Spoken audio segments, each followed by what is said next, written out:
Of concert کہا جا رہا ہے, حلال اور اس کے اندر وہ حلال وے آف کانسرٹ, اور دوسرا مرد اور عورت ساتھ بیٹھے ہوئے پھر آؤ مدینے چلے, اور قوال حضرات بھی ہمارے آؤ مدینے چلے, اور پھر وہ منقبت وغیرہ اور پتہ نہیں کیسے ایسے کلام جن پر ہمیں مطلب وہ رونا آ جائے, اس طرح کے کلام. حضور کی تعریف ہو رہی ہے, لڑکے لڑکی ساتھ بیٹھے ہوئے تالیاں بجا رہے, اور پھر وہ دوسری چیزیں بھی چل رہی ہیں. ظاہر ہے وہ شیشہ وغیرہ یہی سب چل رہا ہوتا ہے.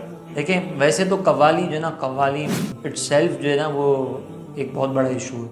یعنی اگر مثال کے طور پر یہ ساری چیزیں نہ ہوں, ٹھیک ہے نا, مطلب اس میں مردوں اور عورتوں کا اختلاط نہ ہو, اس کے اندر یہ سارے معاملات نہ ہو رہے ہوں, تو یہ اٹ سیلف علماء کے درمیان مختلف ہوئی ہے. کچھ علماء اس کی اجازت دیتے ہیں لیکن شرائط کے ساتھ. وہ بھی یہ کہتے ہیں کہ بھئی اگر قوالی ہو رہی ہے تو پہلے تو اس کے اہل بنو کہ آپ قوالی سن سکو, اور جو اہلیت کی شرط ہے نا وہ بہت خطرناک شرط ہے. یہ تو ہمارے یہاں پر ہر گلی کے اندر قوال بیٹھا ہوا ہے, کوئی اسٹوڈیو کا قوال آئے ہوتے ہیں, نہ داڑھی ہوتی ہے نہ کچھ ہوتا ہے, اور وہ شروع ہو جاتے ہیں. قوال کو پابند شرع ہونا ضروری ہے. امام غزالی نے فرمایا کہ قوالی سننے کا اہل وہ شخص ہے کہ جس کے سامنے جو ہے نا وہ 3 دن سے بھوکا ہو, اس کے سامنے کھانا رکھا جائے اور ایک طرف قوالی ہو رہی ہو تو وہ کھانے کو چھوڑ کر قوالی کی طرف چلا جائے. تو یہ ہماری علماء نے شرائط بیان کی, یعنی جو اجازت دیتے ہیں نا وہ بھی قوالی کے اہل ہونے کی شرائط کے اندر بڑی سختیاں بیان کرتے ہیں, ٹھیک ہے نا, کیونکہ میوزک اٹ سیلف جو ہے وہ اختلافی مسئلہ ہے. قوالی کا میوزک, نارمل میوزک جو ہمارے یہاں پر ہوتا ہے وہ نہیں, اور کچھ علماء تو منع ہی کرتے ہیں. پھر اس کے اندر آپ کچھ کہنا چاہ رہے ہیں؟ میں یہ کہنا چاہتا تھا کہ آپ نے تو یہ بات کی اس قوالی کی جس میں اللہ اور اس کے رسول کا ذکر ہو, اب اس میں اب تو کچھ کلام ایسے آ گئے میں شرابی, تو وہ اقرار کر رہے ہیں میں شرابی, اور اس طرح کے جملے کہا جا رہے ہیں, کفر کلمات کرے جا رہے ہیں. ہاں, تو اب اس کا آپ خود حکم دیکھ لیں کہ کیا ہوگا. اور ساتھ یہ صرف قوالی کے ساتھ مخصوص نہیں, ہمارے یہاں پر ہے نا اس ٹرینڈ کے اندر اب اگر ہم یہ قوالی کہیں گے نا تو کچھ لوگ یہ کہتے ہیں کہ بھئی چلو قوالی سے ہٹ کر ہم نعت خوانی پہ چلے جاتے ہیں, اور نعت خوانی کریں گے, اگلے دن اسی علاقے کے اندر اسی گھر کے اندر جو ہے وہ ڈانڈیا کھیلے جا رہے ہوں گے.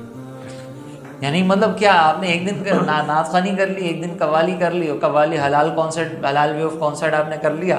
ہم اپنے فنکشن کا آغاز نعت خوانی سے کریں گے, نکاح ہو جائے گا, پھر دولہا دلہن ساتھ بیٹھیں گے, ڈانڈیا وغیرہ کھیلیں گے, یہ سب مطلب یہ تو مطلب کہیں سے بھی سمجھ میں آنے والی اسلامک ٹچ دیا جا رہا ہے. اسلامک ٹچ نہیں, وہ باپ اپنے بیٹے کو بولتا ہے بیٹا اسلامک ٹچ دے, اسلامک ٹچ دے دینا, کیونکہ وہ رشتہ داروں کو بھی تو منہ دکھانا نا کہ داڑھی ہے. اور اچھا اس کے اندر پھر قرآن شریف کے اندر ایک آیت مبارکہ ہے کہ یا ایھا الذین آمنوا ادخلوا فی السلم کافۃ ولا تتبعوا خطوات الشیطان انہ لکم عدو مبین. تم اسلام میں پورے داخل ہو جاؤ اور شیطان کے قدموں کی پیروی نہ کرو, اور بے شک وہ تمہارا کھلا دشمن ہے. اچھا, یہ جو آیت نازل ہوئی ہے نا یہ گناہوں کے بارے میں نہیں ہے. مطلب ایسا نہیں کہ کسی نے گناہ کیا تھا تو اللہ تبارک و تعالیٰ نے فرمایا کہ پورے اسلام میں داخل ہو جاؤ, بلکہ اس میں ہوا یہ تھا کہ کچھ صحابہ تھے جو پچھلی امتوں پر ایمان رکھتے تھے اور بعد میں یعنی یہودی تھے, اور بعد میں جو وہ اسلام میں داخل ہوئے تھے.